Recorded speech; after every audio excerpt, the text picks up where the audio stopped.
안녕하세요. 수학교육과 백승빈입니다. 저는 이번 학기 수강한 미분 방정식 수업에서 나비스톡스 방정식에 관해서 프로젝트를 진행하였습니다. 지금 이 나비스톡스 방정식에 관해 간략하게 발표하도록 하겠습니다. 일단 나비스톡스 방정식이 무엇인지 소개하도록 하겠습니다. 나비스톡스 방정식이란 유체를 표현하는 유체 방정식입니다. 그래서 유체는 계속 흐르고 뭔가 시간에 대한 제한을 받지 않기 때문에 끊임없이 계속 움직이기 때문에 뭔가 방정식으로 표현하기 어려운 점이 있습니다. 그래서 이 방정식은 아직까지 직접적인 그런 해석해를 구할 수 없습니다. 하지만 이 유체 방정식은 유체를 표현할 때 매우 유용하기 때문에 실생활에서 자주 쓰이고 있습니다. 예를 들어 유명한 영화인 겨울왕국 같은 경우에서 어떤 그런 물에 대한 CG를 표현하는 경우나 아니면 날씨에 대한 예측을 할 때 이 나비스톡스 방정식이 매우 유용하게 쓰입니다. 그래서 이 방정식의 정확한 해는 구하지 못하지만 어, 실제로 이게 실생활에서 쓰일 때는 근사의 수치를 통해서 사용되고 있습니다. 그래서 저는 이 나비스톡스 방정식의 수치를 구하는 원리에 대해서 간략하게 알아보았습니다. 지금부터 그 내용에 관해서 간단하게 설명하도록 하겠습니다.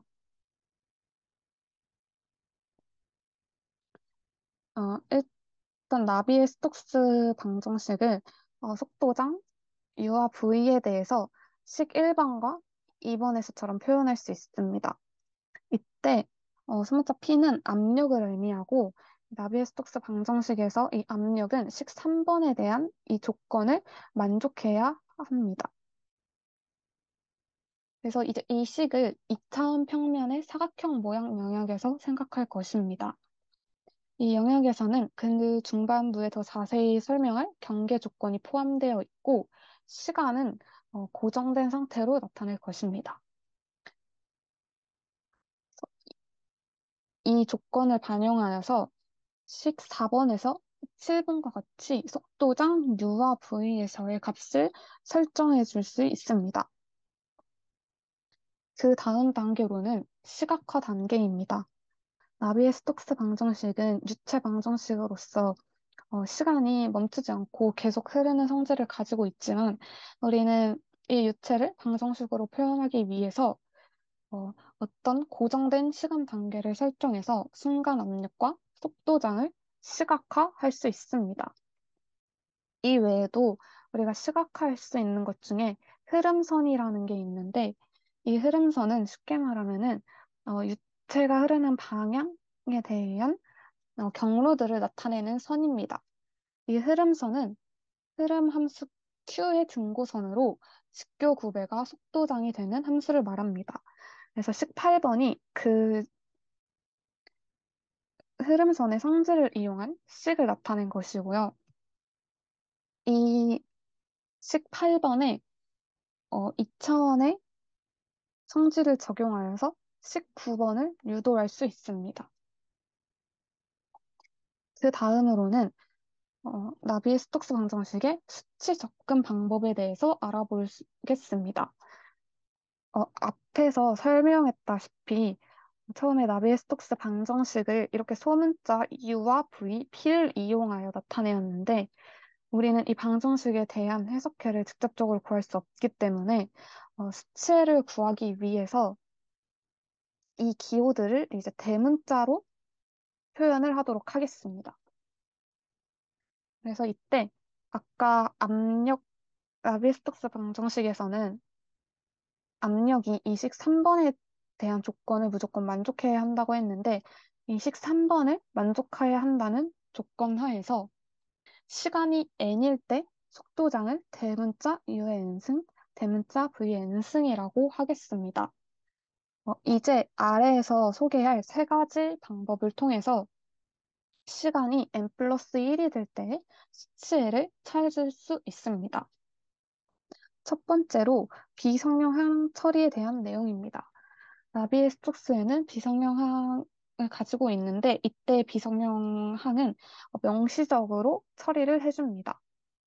그래서 식 10번은 위에 이제 나비에스톡스 방정식의 기본형 상태에서 이제 수치를 구하기 위해 대문자로 형식을 바꾸어 유도한 식입니다.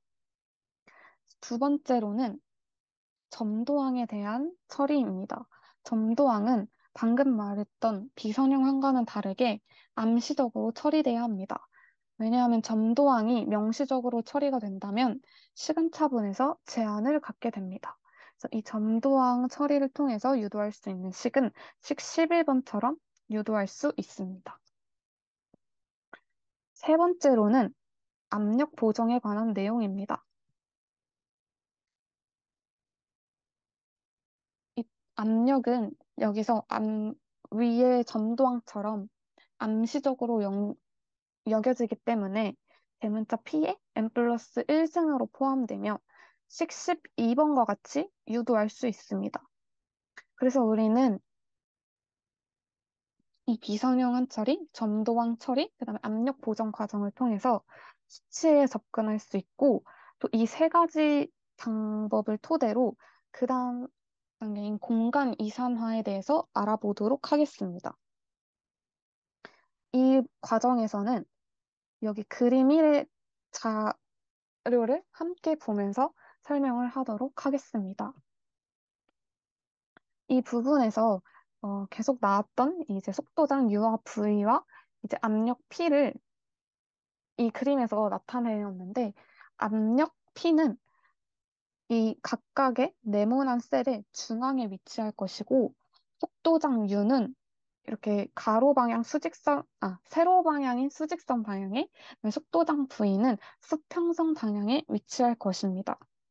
그리고 이 그림에서 이 파란색과 검은색 부분을 포함한 실선 부분을 내부 영역으로 의미할 것이고 이 점선의 부분을 외부 영역으로 볼 것입니다.